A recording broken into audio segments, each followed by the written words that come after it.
Back in the day, prior to the rise of major K-pop labels like JYP, HYBE, and YG Entertainment, the K-pop idol industry was dominated by two companies. SM Entertainment obviously had the nation in a chokehold, but close on its heels was DSP Media, the primary rivals of early SM. The company has a rich and complex history. Their journey began with some difficulties as their group struggled to maintain success following their debuts. Nevertheless, they managed to leave a significant impact on the industry. While SM Entertainment is often credited with laying the blueprint for modern K-pop, DSP Media formed a group called Sobangcha, which served as a prototype for future K-pop groups to build upon. Additionally, DSP Media played a crucial role in starting the trend of co-ed K-pop groups. However, it wasn't until the debut of groups like Sexies and Finkel listen to my word.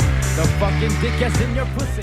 Created to rival SM's HOT and SES, that DSP would experience significant success. This copycat rivalry continued over the years. For every innovative move SM Entertainment made, DSP had a strong response that challenged their popularity. When SM went global with artists like BoA and more specifically TVXQ, DSP responded with the group SS501. When SM started debuting groups with lots of members, DSP followed suit. Both companies played a significant role in molding the present-day K-pop scene, but only one of them has managed to maintain their position on top. While SM Entertainment continued to innovate and gain momentum, DSP Media faced a slowdown during the 2010s. They introduced new groups that didn't achieve much success, and unfortunately, some of these groups disbanded quickly, casting a shadow over the company's future. Additionally, DSP faced contract-related troubles. As of now, DSP Media is considered a mid-tier company, if we can even call them that. April disbanded last year after their bullying scandal, and the company only has Card and Mire under their belt. Recently, it was acquired by RBW Entertainment, home to Mamamoo. They also plan to debut a new girl group called Young Posse later this year, but I don't see this group finding much success in the current K-pop landscape as a result of them falling the fuck off. DSP Media's decline can be attributed to their failure to maintain group stability, costing them long-term security as a company. Their approach was centered on continuously debuting new groups without properly developing and managing them. If these new groups didn't achieve desired success in numbers, DSP would quickly redirect their focus to yet another new group. While doing this, efforts, resources, and attention were largely directed towards the more successful group, leaving the others with little to nothing. Consequently, these less favored groups struggled to find, retain, or replicate the success of previous ones, creating a cycle of instability. Another contributing factor to DSP Media's setbacks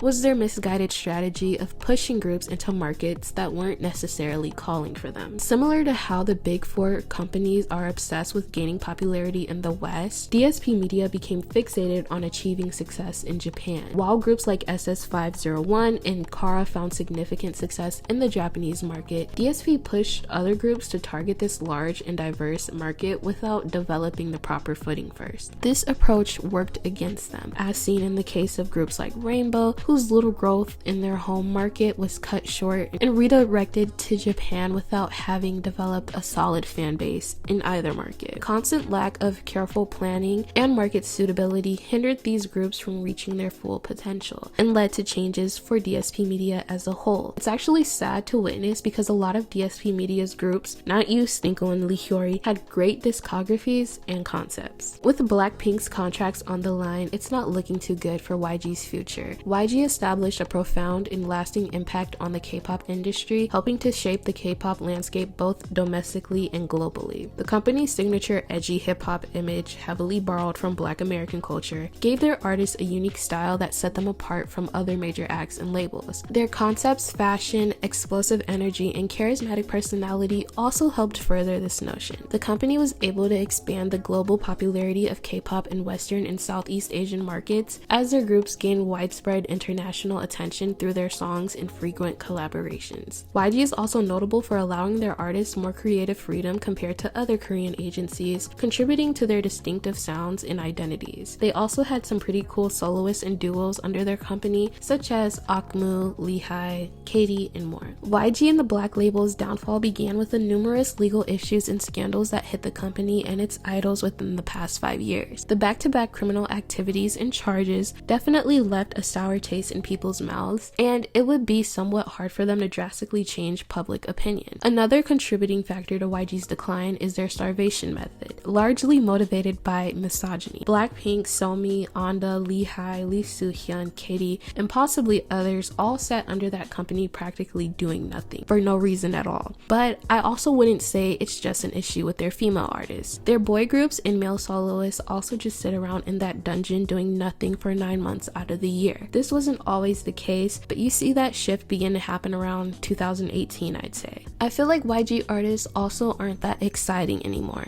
Now, I wasn't into K-pop during first, second, and third gen, but just looking back on that time and in Blackpink's early days, it just seemed so lively and fun. Now I look at the lineup and gag, as in throw up, because what the fuck? Teddy been doing the same shit for years and he ain't changing.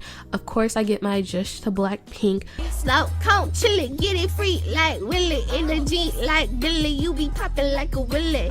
But if they disband it tomorrow, I don't think I would give a fuck. Like, when I got into K-pop, I was excited to see how the careers of Somi, Blackpink, Katie, and Anda would blossom, but they managed to fuck it up somehow. And I definitely do not care for any of their boy groups or male soloists, but I'm sure they all, including the girl groups, have massive potential that YG will never tap into. So it's just like, in the words of Flo Milli, ho, why is you here? I talked about it the other day in my K-pop groups in need of a creative revamp video, but a lot of the music that Blackpink especially is making feels very dated, and the same can be said for Somi and a couple of their other groups like Treasure and iKON and Winner and some of their soloists. You know, like, why are they so stuck in the mid 2010s? Like, let's get some new sounds, you work with some new genres. Hip-hop is a very diverse musical genre, but we're still sticking to the same shit we were doing 10 years ago. Like, YG used to be the epicenter of niggatry. Like, you wanted black music from non-black people, you were gonna go to a YG group, but now even the likes of J Park and XG are passing you up. Are you not embarrassed? Are you not? Founded by renowned artist and producer Psy, P Nation swiftly emerged as a prominent player in the entertainment industry. In under 2 years, the company amassed a roster of K-hip-hop heavyweights including Jessie, Hayes, Crush, Penomeko, and Hyuna. The company received much praise for committing to artistic freedom and ensuring the well-being of its artists, setting a remarkable example in an often tightly controlled industry. Consequently, many K-pop fans regarded P Nation as a safe haven of sorts, often pushing for their favorite groups, previously wronged by their agencies, to join the company to find refuge and liberation. Things quickly came tumbling down when they lost some of these artists within the span of 2 months.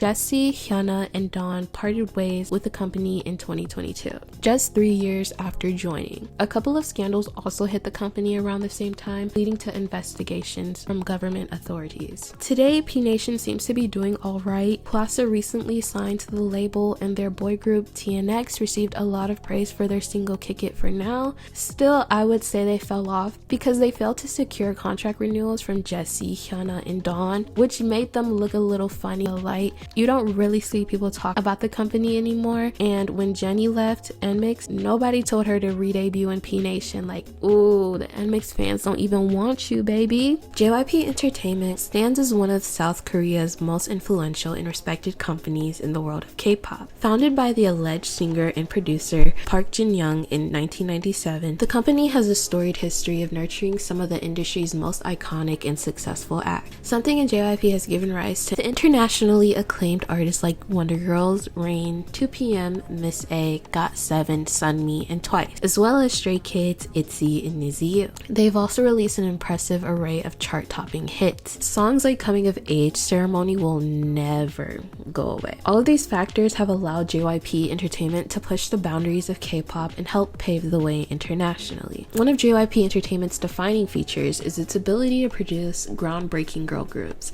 The Wonder Girls, launched in 2007, achieved international acclaim with hits like Nobody as they went viral on YouTube and opened doors for K-pop in the Western market. Miss A, with their strong, empowering concepts, followed suit. However, I would say it was Twice that really solidified JYP's status as a girl group powerhouse. Twice's cute image and catchy tunes catapulted them to stardom, making them one of the world's most recognizable K-pop acts. ITZY later emerged as the leading 4th-gen girl group with their Not so original teen crush concept. Still, the group quickly rose to prominence, known for their bold and empowering image, as well as powerful performances and fun and unapologetic music. They redefined girl group aesthetics, inspiring a new wave of concepts and sounds similar to their own. Somewhere along the way, though, we got lost. The transition to the fourth generation of K-pop has posed unique challenges for JYP Entertainment. As the industry evolves, new companies and artists emerge with fresh ideas and styles, making it crucial for established entities to adapt and innovate. JYP has had a difficult time with navigating the new landscape, which I discussed in my JYP girl group video. The debut of Mix was not well received among fans. Outside of allegations of copying numerous K-pop groups, OO and Dice are often regarded as some of the worst songs in K-pop history. There have been some positive changes made to the group, but nothing has completely captured the hearts of those worldwide. The initial years of Twice and ITZY were marked by unprecedented success, but in recent years, it's been hard for the groups to maintain their commercial dominance. Sure, they can just rely on their solid fan bases, but even groups like Red Velvet and Blackpink are doing well in comparison. And there are a bunch of new 4th gen groups that are kind of overshadowing ITZY, especially among the general public. The quality of musical output has been inconsistent as well. I wouldn't say JYP was ever the company to go to for music when it comes to their B-sides and stuff, but somehow it's even worse than before. Based on the albums I've listened to in full, I would only say a handful of them are great and worth listening to, with most of them involving Year and Beck. A lot of the music, specifically title tracks released today, just won't stand the test of time like we're used to from JYP. They're also very polarizing or just playing it way too safe. The groups had unique musical identities and artistic images, but now they trend chase and kind of blend into one. The concepts don't fulfill their promises and rarely are properly developed. As a whole, they just feel uninspired. JYP is doing too much and they aren't focused on the right things.